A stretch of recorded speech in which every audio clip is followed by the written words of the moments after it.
Sourate 73, Al-Muzammil, celui qui s'enveloppe dans ses habits. Au nom d'Allah, le tout miséricordieux, le très miséricordieux. Toi qui t'enveloppes dans tes habits, lève-toi pour prier la plus grande partie de la nuit, la moitié ou un peu moins que celle-ci, ou un peu plus, en récitant le Coran posément. Nous allons te révéler des paroles lourdes de sens. Les heures de la nuit sont plus propices au recueillement. Tu es tenu dans la journée par une foule d'occupations. Invoque le nom de ton Seigneur et voue-toi exclusivement à son adoration. Il est le Seigneur du levant et du couchant. Il n'est de divinité digne d'être adorée que lui.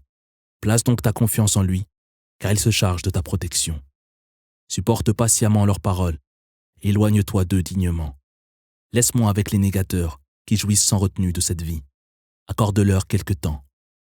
Nous leur réservons en vérité de lourdes chaînes et un brasier ardent, des aliments qui leur resteront en travers de la gorge et un douloureux châtiment.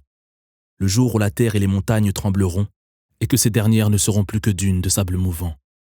Nous avons envoyé un messager qui témoignera contre vous, de même que nous avons envoyé un messager à Pharaon, qui pour avoir désobéi à notre messager, fut violemment saisi par notre châtiment.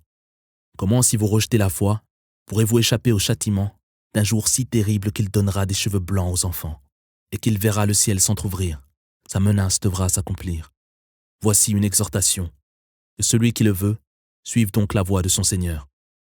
Ton Seigneur sait parfaitement que tu pries parfois moins des 2/3 de la nuit, parfois la moitié, et parfois à peine le tiers, à l'image d'une partie de tes compagnons. Allah détermine la durée de la nuit et du jour. Il sait que vous ne pourrez jamais estimer précisément le temps de prière et vous conformer à cette obligation qu'il a donc allégée pour vous. Par conséquent, récitez ce que vous pourrez du Coran. Il sait que certains d'entre vous tomberont malades, que d'autres parcourront le monde en quête de ses faveurs, tandis que d'autres lutteront pour sa cause. Récitez-en donc ce que vous pourrez. Accomplissez la prière, acquittez-vous de l'aumône et faites à Allah un prêt sincère.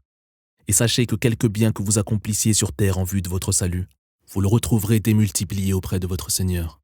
Implorez le pardon d'Allah qui en vérité est très clément et très miséricordieux.